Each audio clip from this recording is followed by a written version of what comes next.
ঢাকা দক্ষিণ সিটি কর্পোরেশনের মেয়র হিসেবে বিএনপি নেতা ইশরাক হোসেনকে দায়িত্ব বুঝিয়ে দেওয়ার দাবিতে আবারও নগর ভবনে অবস্থান নিয়ে বিক্ষোভ করছেন তার সমর্থকরা।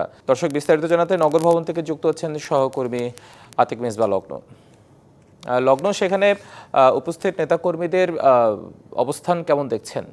যারা নেতা কর্মী রয়েছেন তারা তো এসেছেন, তবে তার চেয়ে বেশি আমরা আসলে সাধারণ জনগণকে দেখেছিলাম, ঢাকা দক্ষিণ সিটি কর্পোরেশনের সেই জনগণগুলো যারা আসলে ইশরাক হোসেন, ইঞ্জিনিয়ার ইশরাক হোসেনকে তাদের কাঙ্ক্ষিত মেয়র পদে শপথ গ্রহণের দাবি নিয়ে এখানে এসেছে। আমরা কিছুক্ষণ আগে দেখেছিলাম যে এখানে সাধারণ যে জনগণ ছিল তাদের ভিড়টা একটু বেড়ে গিয়েছিল, এখন একটু কিন্তু ভিড়টা কমে গেছে।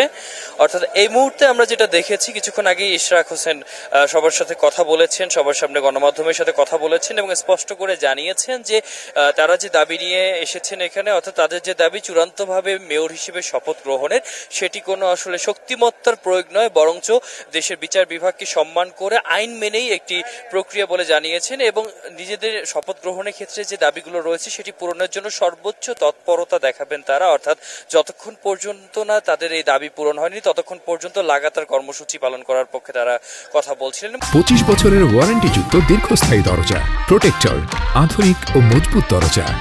আরেকটি বিষয় আমাদেরকে জানিয়েছেন, এখন যেমনটা দেখতে পাচ্ছেন যে এখানে কিন্তু নেতাকর্মীরা বসে আছেন, তারা এখানে বসে আছেন। তারা জানিয়েছেন যে গত মাসের 4 তারিখে যে কার্যক্রমকে স্থগিত করা হয়েছিল পবিত্র ঈদুল আজহার জন্য, পুনরায় আজকে থেকে সেটি চালু হয়েছে আনুষ্ঠানিকভাবে বেলা 11টা থেকে, এবং এই কর্মসূচি যতক্ষণ পর্যন্ত না ইঞ্জিনিয়ার ইশরাক হোসেনকে সেই জায়গাতে আসলে মেয়র হিসেবে শপথ গ্রহণ করার সুযোগ করে দেওয়া হবে, তার আগ পর্যন্ত এই কর্মসূচি থাকবে, কোনোভাবেই পিছুটান দেওয়া যাবে না।